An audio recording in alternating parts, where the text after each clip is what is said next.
La muerte de Jesucristo ha sido una de las muertes más dolorosas médica y científicamente. Y la agonía que Cristo sufrió en esa cruz es ignorada por la mayor parte del mundo cristiano. Lo único que sabemos de Cristo es que Él murió en una cruz, que su madre fue la Santa Virgen María, que nació en Belén de Judea, y que en esa época estamos celebrando su nacimiento. Pero sin embargo, ¿qué importancia tenía su muerte? ¿Por qué Jesucristo tuvo que sufrir? ¿Y por qué tuvo que morir colgado y crucificado como un ladrón? ¿Cuál era el propósito de la muerte de Cristo y qué implicaciones tiene para nosotros 2000 años después de esta gran tragedia que se convirtió en victoria cuando Dios lo levantó de los muertos a los 3 días? Quiero en primer lugar hablar acerca de la importancia de la muerte de Cristo. Después vamos a contestar la pregunta, ¿cuál fue el propósito por el cual Él murió?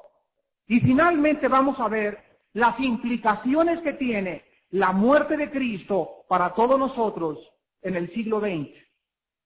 En primer lugar, la muerte de Cristo era necesaria porque solo Dios nos podía redimir. Solo Dios podía ofrecernos el pago del pecado. Un ser humano común y corriente no podía ser el Salvador. Entonces la Biblia dice en Hebreos 2:14, así que por cuanto los hijos participaron de carne y sangre, Él también participó de lo mismo, para destruir por medio de la muerte al que tenía al imperio de la muerte, esto es, al diablo. La Biblia nos muestra que Dios tenía que bajar a este mundo, pero Él no podía bajar como Dios solamente. Él tenía que ocupar un cuerpo igual a nosotros, caminar en esta tierra igual que un ser humano, sufrir igual que un ser humano, comer, beber, llorar, tener las tentaciones que un ser humano tenía. Y el misterio y la sabiduría de Dios le guiaron a la encarnación, donde Jesucristo fue lo que Dios quería que Él fuera. Jesucristo era Dios hecho carne. La Biblia nos muestra que la encarnación de Cristo entonces era la manera como Dios solucionaba el poder redimirnos y pagar por nosotros en esa cruz. Cristo tenía que ser humano para poder morir. ¿Cómo podían los hombres quitarle la vida a Dios? Él dijo, yo soy la vida. ¿Cómo podíamos nosotros quitarle la vida a la vida? Entonces, la naturaleza de Cristo era doble. Él era humano. Y la sangre que cayó de sus manos, y la sangre que escurrió de sus espinas, y la sangre que salió de su costado, eran sangre como los humanos, pero al mismo tiempo Cristo también era Dios encarnado. Porque solo Dios no tiene pecado. Y fuera de Cristo, toda la raza humana, dice la Biblia, están destituidos de la gloria de Dios. En segundo lugar, la muerte de Cristo era importante, porque cuando Cristo murió, Dios nos ofrecía lo que tiene para Él el más grande valor de todo el universo. El que moría en una cruz no era un ángel, no era un arcángel, no era un santo, no era una virgen. El que moría en la cruz era el unigénito Hijo de Dios. La Biblia dice, como el Hijo del Hombre no vino para ser servido, sino para servir y para dar su vida en rescate por muchos. El apóstol Juan escribió, porque de tal manera amó Dios al mundo que dio, lo exhibió, lo sacrificó a su Hijo unigénito, para que cualquiera de ustedes en esta mañana que en Él crea no se pierda, mas tenga la vida eterna. La vida de Cristo era lo único que podía satisfacer la justicia del Padre. Era la vida del Hijo, lo que Dios más amaba, lo entregaba por todos nosotros. En tercer lugar, la muerte de Cristo fue el tema del cual hablaron Moisés y Elías cuando aparecieron con él en la gloria, en la transfiguración. Recordemos que en el monte de la transfiguración, dice el apóstol Lucas, he aquí dos varones que hablaban con él, los cuales eran Moisés y Elías, quienes aparecieron rodeados de gloria y hablaban de su partida que iba Jesús a cumplir en Jerusalén. ¿Por qué se apareció Moisés a la derecha y Elías a la izquierda cuando Jesucristo fue transformado en el monte de la transfiguración?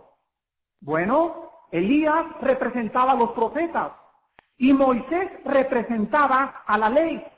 Y en ese momento Dios nos mostraba que cuando Cristo fuera glorificado, los profetas y la ley quedarían atrás. No significa que sería abolida la ley, pero sí significa lo que el escritor de la carta a los Hebreos nos explica en el capítulo 8. Dice el escritor de los Hebreos, pero ahora tanto mejor ministerio es el suyo por cuanto es mediador de un mejor pacto, establecido sobre mejores promesas. Porque si aquel primero hubiera sido sin defecto, ciertamente no se hubiera procurado lugar para el segundo, porque reprendiéndoles dice, he aquí vienen días, dice el Señor, en que estableceré con la casa de Israel y la casa de Judá un nuevo pacto, no como el pacto que hice con sus padres el día que los tomé de la mano para sacarlos de la tierra de Egipto, porque ellos no permanecieron en mi pacto, por lo cual este es el pacto que haré yo con la casa de Israel. Después de aquellos días, dice el Señor, pondré mis leyes en la mente de ellos, sobre su corazón las escribiré, seré a ellos por Dios, y ellos me serán por pueblo, y ninguno enseñará a su prójimo diciendo conoce al Señor, porque seré propicio a sus injusticias, y nunca más me acordaré de sus pecados y de sus iniquidades. Antes de que Cristo muriera, el hombre vivía bajo la ley. Y la Biblia dice, maldito aquel que no permaneciere en las cosas escritas de la ley. Y Dios le dijo al pueblo de Israel que ellos tenían que cumplir su ley. Pero ellos descubrieron que eran débiles. Descubrimos nosotros que no podemos cumplir la ley de Dios. Entonces Dios hace a un lado el trato que hizo con ellos y levanta a su Hijo en la cruz del Calvario y nos dice a nosotros en el siglo XX, ahora Él ha cumplido mi ley, Él es el que sella con su sangre el nuevo pacto, ahora si ustedes creen en Él, yo entraré a sus corazones y pondré mis leyes en sus mentes y su corazón será transformado y podrán sentir que me aman porque ahora vendré a sus vidas a morar para siempre con ustedes. Esas son las garantías del nuevo pacto, de las cuales cuando Moisés y Elías estaban en el monte de la transfiguración, hablaron y mencionaron acerca de la muerte de Cristo. La Biblia nos muestra en cuarto lugar que la muerte de Cristo era un tema que intrigó y era un misterio para los profetas del Antiguo Testamento. En su primera carta el apóstol Pedro escribe, los profetas inquirieron y diligentemente indagaron acerca de esta salvación, escudriñando qué persona y qué tiempo indicaba el Espíritu de Cristo que estaba en ellos, el cual anunciaba de antemano los sufrimientos de Cristo y las glorias que vendrían tras de ellos. Todos los profetas del Antiguo Testamento estuvieron buscando en las profecías cómo será el Mesías, cuándo vendrá el Mesías y cuáles serán las señales de cuando venga el Mesías. Desgraciadamente, las profecías del Mesías eran dobles. Por un lado, el Espíritu Santo reveló que el Mesías tendría que sufrir, tendría que ser herido, tendría que ser molido, tendría que ser destrozado, física y corporalmente en una cruz, pero al mismo tiempo los profetas anunciaban que también vendría como rey a establecer en este mundo su reino milenial. Cuando Jesucristo vino, los judíos hicieron a un lado la primera profecía y dijeron, nosotros queremos que nos venga primero a liberar del yugo romano. Entonces los judíos se equivocaron dramáticamente porque no sabían que primero era necesario que el Cristo, el Mesías, sufriera y muriera y fuera entregado en manos de hombres pecadores, su cuerpo fuera destrozado en la cruz y después de eso pasarían aproximadamente 2000 años y entonces en cualquier momento nosotros le estamos esperando, ya no como el Cordero que quita el pecado del mundo, ya no como aquel que murió en la cruz. El día que venga Cristo por segunda vez, damas y caballeros, vendrá como el juez de toda la humanidad. Y en todo este tiempo, este evangelio se está propagando a todas las naciones. Y la Biblia ahorita, como una campana de alarma, le dice al mundo, arrepiéntanse. Arrepiéntanse porque el mundo irá de mal en peor. Los engañadores seguirán engañando, los políticos se confundirán cada vez más, la inmoralidad crecerá cada vez más, los padres se levantarán contra los hijos contra los padres, vendrá la apostasía, vendrán los judas, hombres dentro de nosotros se levantarán y nos engañarán y nos entregarán si fuere posible. Y eso será el principio de dolores. Y el Señor Jesucristo nos dijo, prepárense porque la redención se acerca. Encontramos en quinto lugar que la muerte de Cristo era también un interés tan profundo para los ángeles que los mismos ángeles del cielo, cuando Jesucristo colgaba entre el cielo y la tierra en medio de dos ladrones, los ángeles de Dios, esos seres perfectos, tan sabios y tan poderosos, no podían explicarse qué estaba pasando en el Calvario hasta que Cristo murió en la cruz. La Biblia dice en Primera de Pedro, a los profetas se les reveló que no para sí mismos, sino para nosotros administraban las cosas que ahora les son anunciadas por los que les han predicado el Evangelio por el Espíritu Santo enviado del cielo. Cosas en las cuales los mismos ángeles anhelaban mirar. La muerte de Cristo era tan irrazonable para los ángeles. Ellos que vieron cuando fueron creados. La Biblia dice que Cristo era el creador del universo. Que cuando Dios hizo Plutón y Marte y los universos y todo lo que existe, Él, dice la Biblia, es el creador y Dios lo puso a Él sobre toda potestad y sobre todo principado y sobre toda autoridad. Y cuando los ángeles fueron creados, Él ya existía.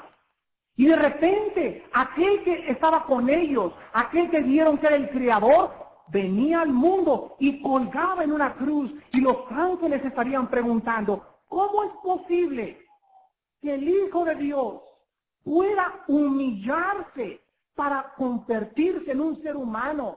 Permita que le azoten y permita que le clavan espinas y permita que le maten como un reo condenado a muerte en una cruz. La Biblia dice que la muerte de Cristo era un misterio para los mismos ángeles del cielo. Y veamos en último lugar que la muerte de Cristo es la primer verdad fundamental del Evangelio que predicamos. En 1 Corintios capítulo 15 el apóstol Pablo escribió estas palabras. Además, hermanos, les declaro el Evangelio que les he predicado, el cual también recibieron, en el cual también perseveran.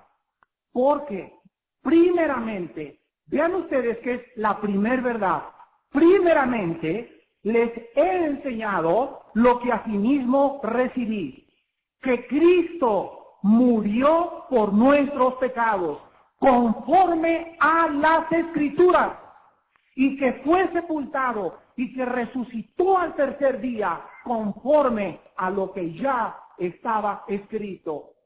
Gracias a Dios que la segunda verdad del Evangelio es que Jesucristo no quedó en una tumba. A los 3 días el Espíritu de Dios le levantó de los muertos, se les apareció a más de 500 personas, y la fe del cristiano no es una fe subjetiva, no es una fe que esté basada en dogmas, en que tenemos que creerlo aunque no lo hayamos conocido. Escúchenme, la resurrección de Cristo es una de las verdades históricas más grandes que puedan llenar cualquier biblioteca y cualquier estudio literario de cualquier personaje que haya existido en esta humanidad.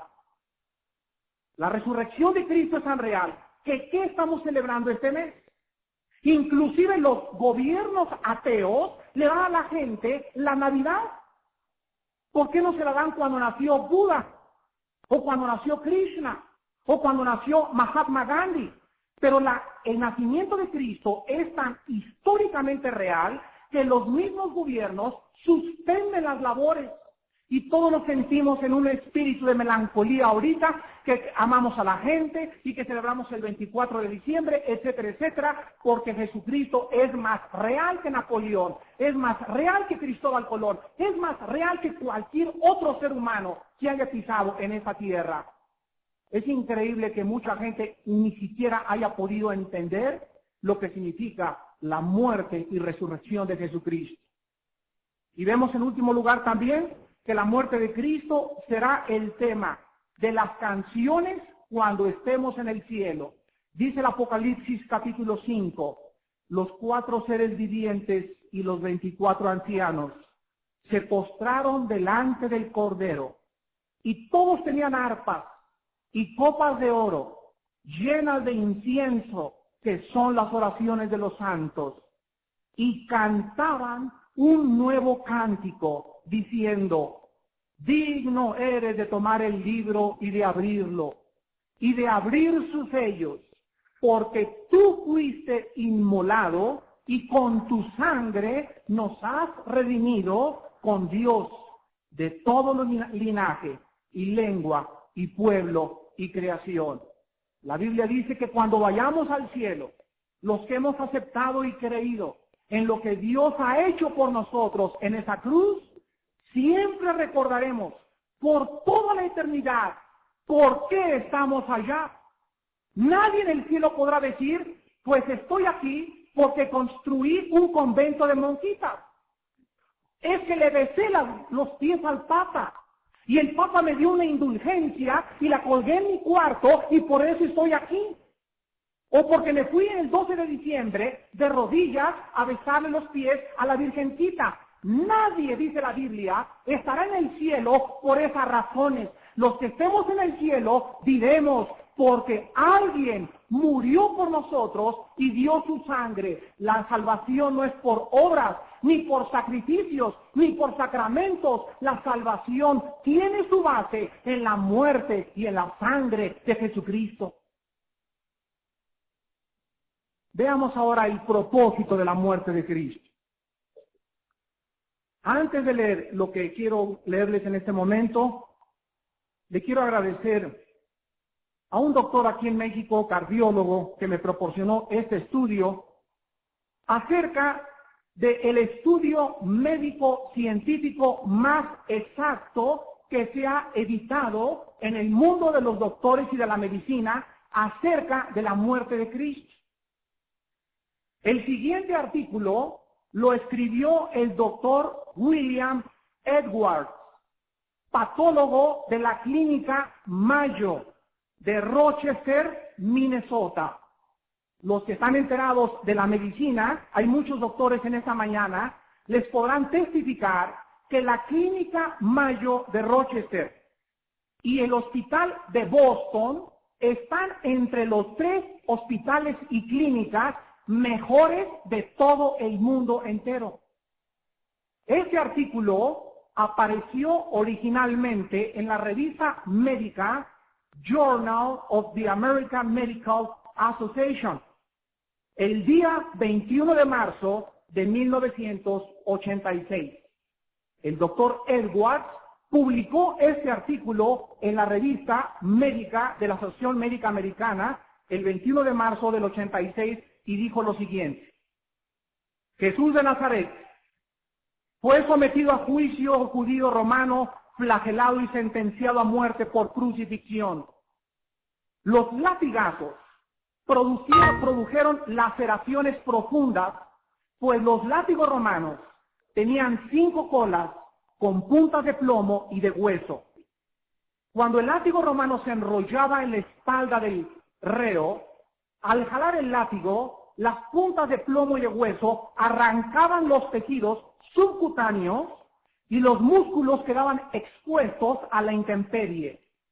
La pérdida apreciable de sangre preparó el terreno para que probablemente el Señor Jesucristo sufriera un choque hipovolémico. La palabra hipovolémico significa un estado de shock, en donde hay una discrepancia entre la capacidad de los vasos sanguíneos y su contenido.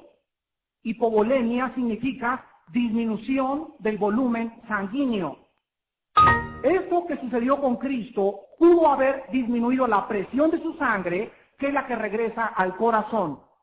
Esto disminuye la sangre que sale y que regresa al corazón, y a esto se le llama estado de choque. La Biblia dice el doctor Edwards, que cuando Cristo estaba en Getsemaní, sudó sangre. El sudor de sangre de Cristo, a la luz de la ciencia del siglo XX, se le llama médicamente hematidrosis o sudor sanguinolento. Le preguntaron al doctor Edwards que si era algo real, y él dijo: el sudor sanguinolento puede ocurrir en estados altamente emocionales, cuando la hemorragia de las glándulas sudoríparas ocasionan que la piel quede excesivamente frágil. La pérdida sanguínea ocurrida a Jesucristo en el huerto de Getsemaní fue mínima. Sin embargo, su fragilidad cutánea resultante ocasionó gran pérdida sanguínea en la flagelación. Más tarde, el doctor acaba su artículo diciendo lo siguiente: cada herida que Cristo sufrió le produjo una agonía, y las causas de su muerte podían ser muy numerosas. Pero los latigazos sirvieron para debilitarlo, y la pérdida que él sufrió de sangre fue importante, pues le causó hipotensión ortostática, que significa baja de la presión arterial, al ponerse de pie a la cruz. Entonces sobrevino el choque hipovolémico, cuando la víctima era arrojada y cuando a Cristo le desgarraron los látigos romanos su espalda. Recordemos que la Biblia dice que le pusieron un manto de púrpura en sus espaldas. La sangre se coagula a los pocos minutos. Él caminó aproximadamente del pretorio romano al monte Gólgota como 800 metros. En este lapso, el patíbulum, o sea, la parte horizontal de la cruz, él no la podía cargar. La pérdida de sangre de Cristo era tan grande que se había debilitado, y le pusieron a un africano llamado Cirene a que le ayudara a cargar la cruz. Cuando llegó Cristo a la cruz, le arrancaron el manto, y al arrancarle el manto, le arrancaron parte de la piel que se le había pegado por la coagulación de la sangre.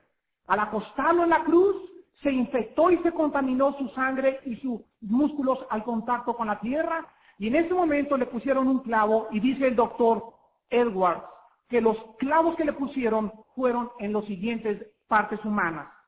Los brazos de la víctima no estaban totalmente estirados, pues los clavos le fueron colocados entre el radio y los huesos del carpo. Aunque no produjeron fracturas, el daño al periósteo, que es la membrana que cubre los huesos, fue dolorosísimo. Los clavos en los pies atravesaron entre los huesos del tarso y seguramente le ocasionaron lesión a los nervios.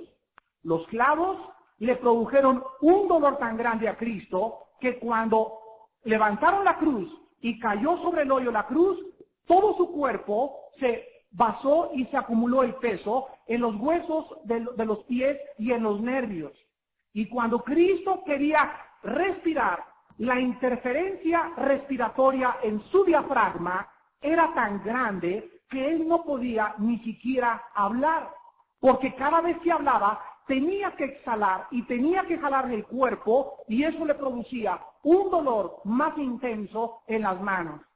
Pero ¿saben ustedes, damas y caballeros, que a pesar de este dolor tan intenso, Jesucristo pronunció 7 palabras? Y las palabras que Cristo pronunció desde la cruz resumían todo su ministerio. Y cuando Cristo pronunciaba la última palabra, Él decía, consumado está. En ese momento ya no había nada que añadir a su obra. En ese momento ya no había ningún santo tenía que morir ya como mártir para salvarnos. Ya no teníamos que hacer peregrinaciones. Ya no teníamos que chicotearnos la espalda. Ya no teníamos que hacer obras para Dios. Ahora Dios nos decía, todo lo que tengo que hacer para ustedes, ya lo hice. Lo único que les pido en esta mañana es que crean lo que yo he hecho por ustedes en esa cruz. El doctor Edwards acaba su artículo diciendo, la muerte de Cristo no fue por asfixia. La muerte de Cristo tampoco fue por pérdida de la sangre, porque los crucificados morían por 3 razones. Podían morir por deshidratación, por arritmias cardíacas inducidas por el estrés, o por insuficiencia cardíaca con acumulación rápida de líquido en la cavidad pericárdica o en la cavidad pleural. Pero la muerte de Cristo no fue por sangre ni tampoco por asfixia. ¿Saben ustedes de qué murió Cristo? ¿Saben ustedes que cuando los soldados romanos se acercaban a la cruz, le rompían con un palo los huesos para que cayera el cuerpo, oprimiera el diafragma y el crucificado muriera por asfixia? Pero cuando el soldado romano se acercó y vio la cruz, él, experto en ejecuciones, él supo que ese hombre estaba muerto. Y milagro de milagros, el apóstol Juan y Lucas escribieron hace 2000 años y pusieron, y vimos salir de su costado una gota de agua mezclada con sangre. El doctor Edwards, a la luz de la cardiología moderna, nos dice lo siguiente: la exhalación que Cristo tenía requería que el cuerpo fuera levantado. Esos esfuerzos, al colocar su peso en el cuerpo, produjeron que los nervios cortados del pie y de las muñecas le produjeran coágulos musculares, hormigueo en los brazos por la posición tan incómoda, y le agregaron la molestia de la respiración. Los cardiólogos dicen lo siguiente: el corazón está cubierto por una capa que se llama el pericardio, y dentro de la cavidad visceral y lateral, las 2 cavidades del corazón, existe un líquido que es como un lubricante para el corazón. Y cuando se rompe el pericardio, entonces sale del corazón este líquido que fue lo que Juan escribió hace 2000 años y que era como agua. Entonces, el Señor Jesucristo murió, de acuerdo a la ciencia, por ruptura cardíaca del pericardio. ¿Saben ustedes que hace 2500 años, en el Salmo 22, a ver ustedes que dicen que no es científica la Biblia no es científica, no saben ni lo que están diciendo? Hace 2500 años, en el Salmo 22, toma nota por favor, el rey David escribió: horadaron mis manos y mis pies, sobre mi ropa echaron suertes, y mi corazón, escribió David, fue como la cera.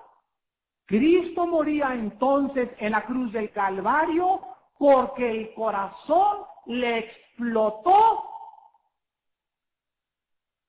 Y no se lo rompió la lanza que entró al costado de Cristo demostró a la salida del líquido que era muerte, ya estaba muerto Cristo. Cristo murió de dolor moral. En el momento en que el Padre ponía sobre el Hijo nuestros pecados, tus pecados y mis pecados, el santo, manso y humilde, hecho más sublime que los cielos. Su santidad y su justicia no podían llevar lo que el Padre permitía que Él llevara, nuestro pecado. Y en ese momento, cuando el pecado es puesto en el cuerpo, en la carne física de Cristo, Él grita y Él dice: Dios mío, ¿por qué? ¿Por qué me has desamparado? ¿Y saben ustedes cuál es la respuesta? Porque Dios es santo. Y en ese momento el Padre se separa del Hijo, el Hijo muere solo en la cruz, abandonado por los discípulos, abandonado por su familia, abandonado por sus mejores seguidores, y ni siquiera el Padre ni los ángeles, la soledad en el monte Calvario que Cristo llevó en ese momento, no hay palabras para describirla. Era la soledad donde el universo entero se separaba y Él, el Hijo de Dios, para mostrarnos que nos amaba y en cuya vida estaba el perdón, moría por nuestros pecados. Por eso dice la Biblia que la muerte de Cristo, en primer lugar, tenía como propósito morir por nuestro pecado. Cuando nació Cristo, el ángel le dijo a María: ponle por nombre Jesús, porque Él salvará a su pueblo de sus pecados. Desde que Cristo nació, fue anunciado que su vida no sería una vida ejemplar como la de Mahoma o la de Mahatma Gandhi, o que fue una vida sin tacha. No, amigos, esto fue solamente algo secundario. Cristo nació para morir. Todo su ministerio, todo el plan del Padre tenía como objetivo la cruz del Calvario. Y desde que Él nació, antes de que le dijera: tendrás un niño con ricitos de oro, ojitos azules, precioso, lindo, y será...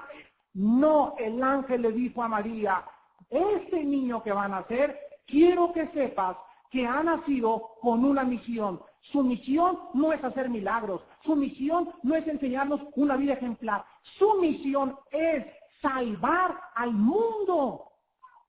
¿Cómo? Con su muerte en la cruz. Isaías el profeta escribió en el Antiguo Testamento: mas Él herido fue por nuestras rebeliones, molido por nuestros pecados. El castigo de nuestra paz fue sobre Él, y por sus llagas fuimos nosotros curados. Por la rebelión de mi pueblo fue herido. Justificará mi siervo a muchos, y llevará las iniquidades de ellos. Derramó su vida hasta la muerte, y fue contado con los pecadores, habiendo Él llevado el pecado de muchos y orado por los transgresores.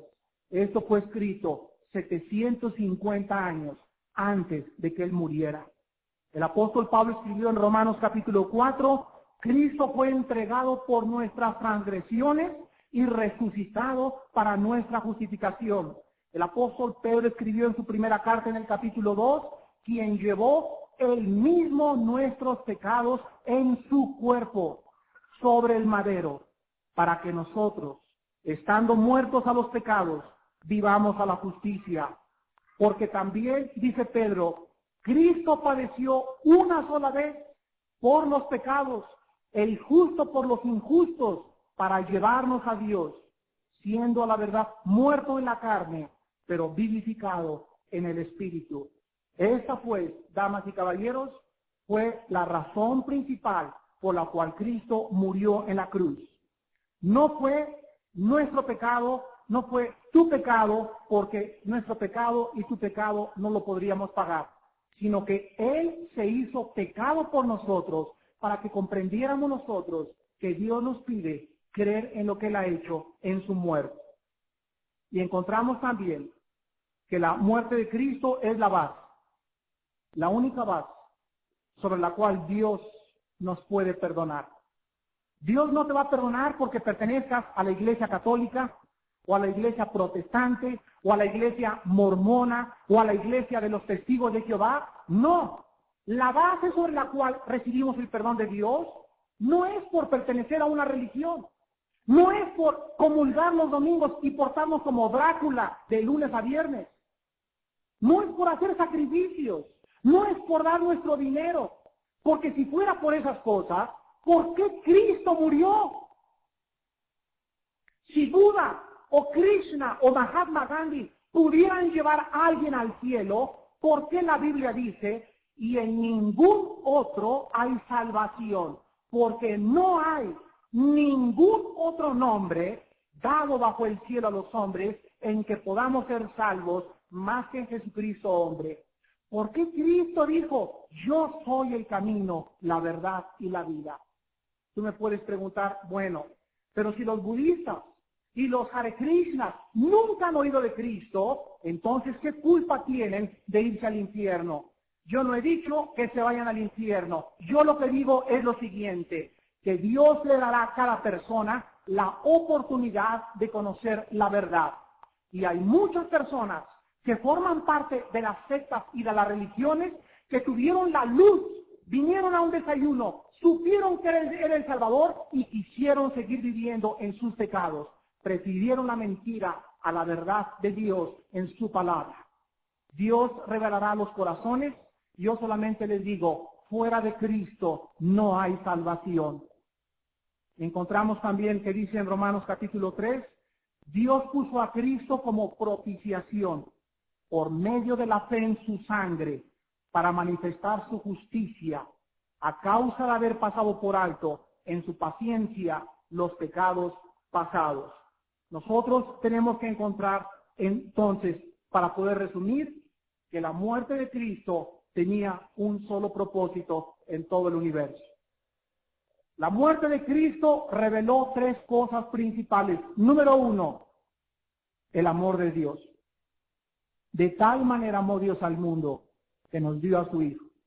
Tú te preguntas si Dios te ama y volteas y ves guerras, ves niños con 4 cabezas, ves terremotos, ves catástrofes y dices, Dios no puede ser amor. Los ateos tienen esa premisa intelectual para no creer en Dios. Quiero decirle a los ateos que hay en esta mañana que si ustedes dicen, yo no creo en Dios por la maldad que existe en el mundo, tu premisa es falsa filosóficamente por la siguiente razón. Más bien deberías de decir, no entiendo a Dios, pero no puedas decir, no existe Dios porque no lo entiendes. Es que tu comprensión intelectual de Dios ante las cosas que pasan no es comprensible a tu corazón ni a tu raciocinio, no te califica para escribir en tu bitácora científica, no existe Dios porque no lo comprendo. Es una asunción absolutamente irracional. Agustín tenía este problema hace varios miles, cientos de años. Iba caminando por la playa, el gran santo Agustín, hijo de Santa Mónica. En ese momento un niño estaba agarrando el agua en el mar y echándole en un hoyito. Y Agustín le pregunta, oye niño, ¿por qué estás tratando de meter el mar en un hoyito donde no cabe el mar? Y se levantó el niño y le dijo, ¿y tú por qué quieres poner los pensamientos de Dios en la jicarita que traes aquí?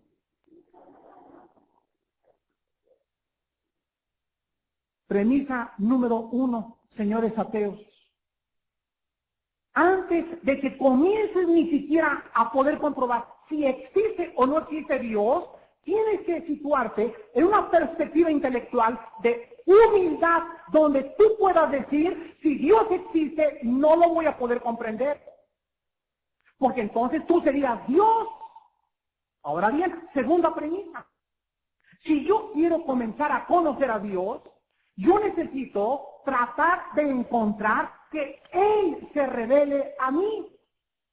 Porque mis pensamientos son de 60 voltios y los millones de voltios que tiene Dios no los puede poner en un foco de 60 voltios porque explotamos o nos volvemos locos, como acabó Friedrich Nietzsche, el que escribió Zaratustra, que hizo a través de la razonamiento, la lógica y los anacronismos intelectuales encontrar a Dios y explotó su mente. Entonces Dios resolvió esto y Cristo dijo en el capítulo 11 de Mateo, te alabo Padre, porque estas cosas, escúchenme muy bien, las cosas espirituales, las cosas que no pueden ser percibidas por los ojos ni los oídos físicos, ni pueden ser metidas en un laboratorio científico, Dios las reveló a los niños.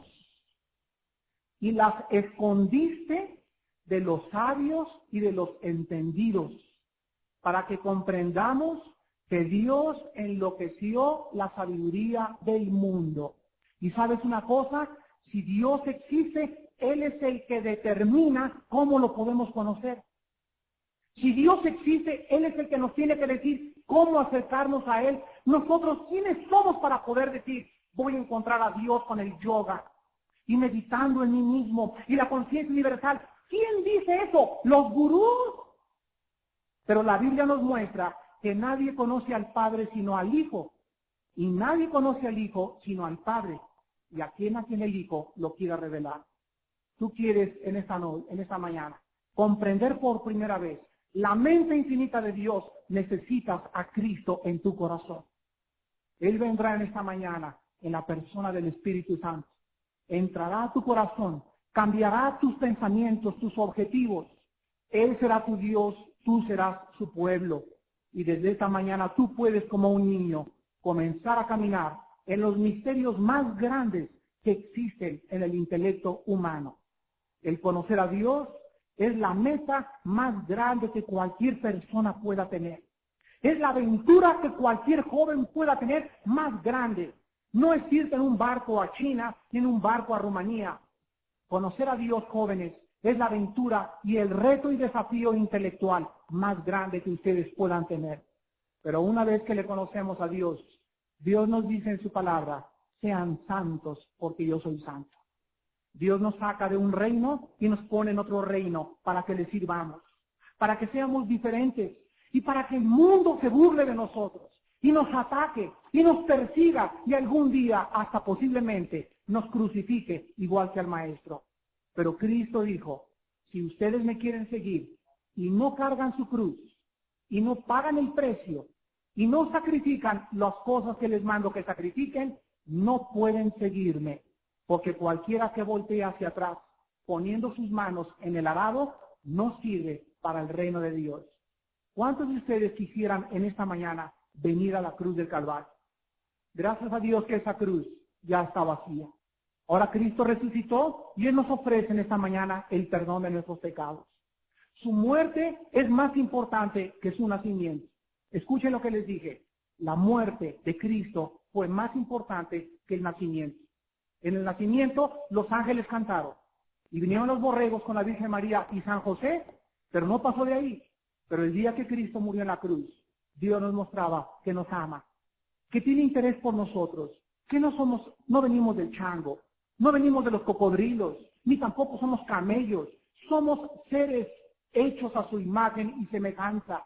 Y tan grande es la preocupación de Dios por nosotros que entregó a su Hijo en la muerte de la cruz del Calvario. En segundo lugar, la cruz revela el pecado. El pecado del ser humano es profundo. Nos ha llevado a divorciarnos, a las guerras, a destruirnos, a insultarnos, a incapacitarnos, a darle solución a los problemas económicos. Antier tenía una cena con algunos amigos en Cuernavaca y me decía uno de mis amigos, Armando, es increíble. Todas las soluciones económicas que se están dando ahorita a través de los medios de comunicación, todas han fracasado. Los jefes de Estado se voltean unos a otros y se preguntan quién tiene la solución. No hay solución para el problema económico, político, comercial. El mundo está en tinieblas, tal como la Biblia lo profetizó hace 2000 años. El hombre se sumergirá más y más en sus tinieblas. ¿Y saben por qué?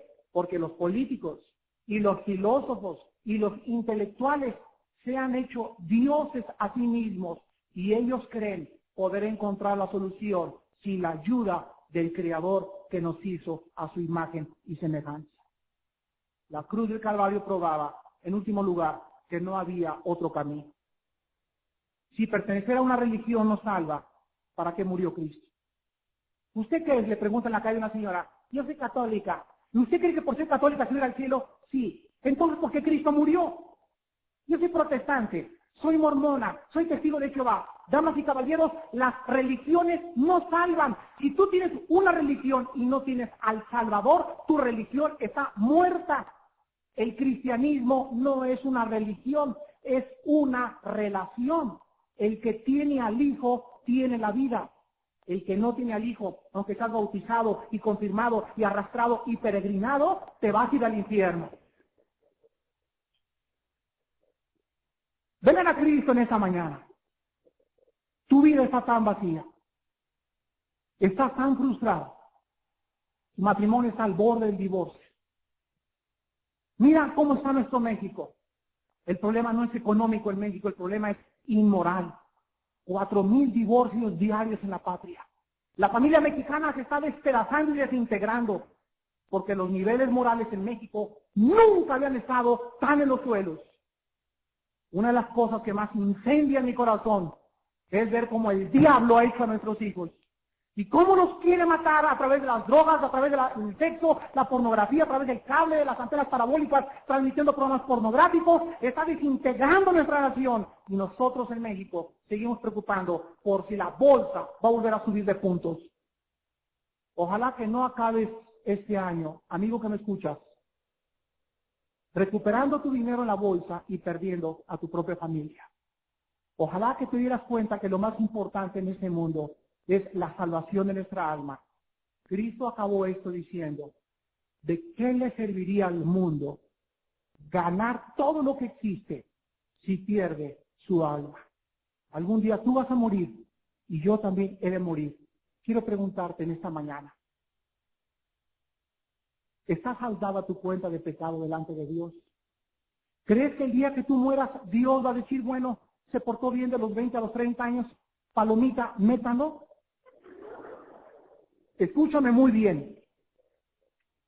No es mi filosofía, yo solamente quiero ser fiel a este mensaje. La Biblia dice, fuera de Cristo no hay salvación. Y tú tienes una cuenta pendiente de pecado con Dios. Y tú en esta mañana tienes que arreglar tus cuentas con Dios por última vez. Muchos de ustedes hoy será la última vez que Dios les hable.